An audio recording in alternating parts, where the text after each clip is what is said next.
I really tried writing a script discussing the intricacies of what I love about this game and what holds it back from achieving greatness. But the more I wrote, I came to realize how little I know about this game, at least too little to be writing an objective critique piece. I love the combat in this game, but it has some major shortcomings, but I don't feel confident to write about it.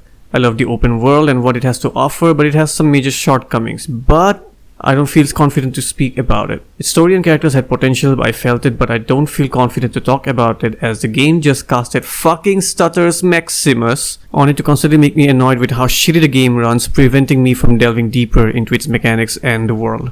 Here are my system specs, and here are the minimum and recommended specs. I suppose I have a nice middle of the pack build. I should be able to run the game at medium settings at least.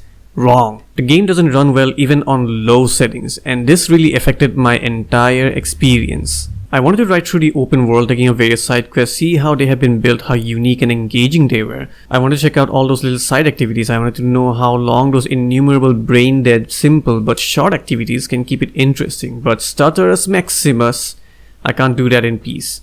Now I'm pondering with which of my experience reached its peak first. My boredom with 2028 Merlin's Trial to unlock more inventory space, which helps me to collect more of those valueless ugly clothing items with numbers on it, or my annoyance with how I was looking at rapid screenshots of my characters riding a broomstick in the open world instead of riding smoothly in the open world.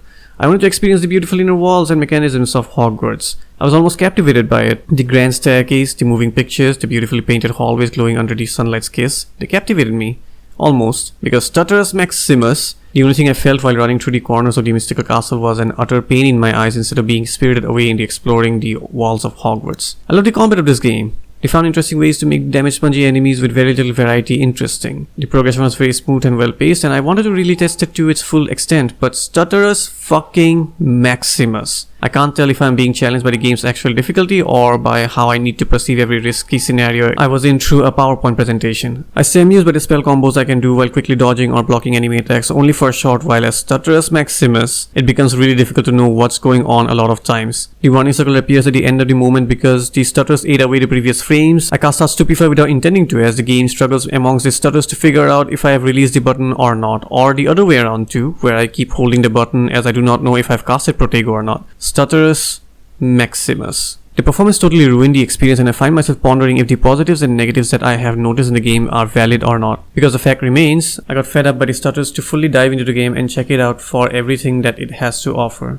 But still, I did notice a few things, and I wish to share with them, my dear viewers, but I shall keep it brief as I have not the full confidence as to how right I am in any of the matters. Let's start with my favorite, combat. 4 things that the game does well to make it feel good. Variety of spells with different sleek animations, visuals and sound effects that can be used to combo enemies to their deaths. It was really fun at the end when I had quite a few in my arsenal and I was switching between panels to complete my combos. Made me feel like a badass. A surprising thing to feel while flinging colorful projectiles like a puss. Decently aggressive enemies that always try to ruin my combo meter and succeed in doing so because Stutters Maximus. A well-paced progression system that gradually added spells to my spellbook, making me more and more unstoppable, and a kind of trade-off where I do the basic cast to tickle the enemies so that I can charge up my spells to hammer the enemies or to simply obliterate them. Of course, I need a particular talent for the former, and this thing is nothing too great, but it worked for me. Somehow all these things made me think a little during combat, which is very important to impress me. But then again, it may just be the stutters. On the downside, well, stutters. Apart from that, the enemy variety was very lacking. I feel like it only stayed interesting because I was too busy fighting the stutters rather than the enemies. I would have loved to get a few more spells, at least the option, like this fire tornado. The bosses are just dumb.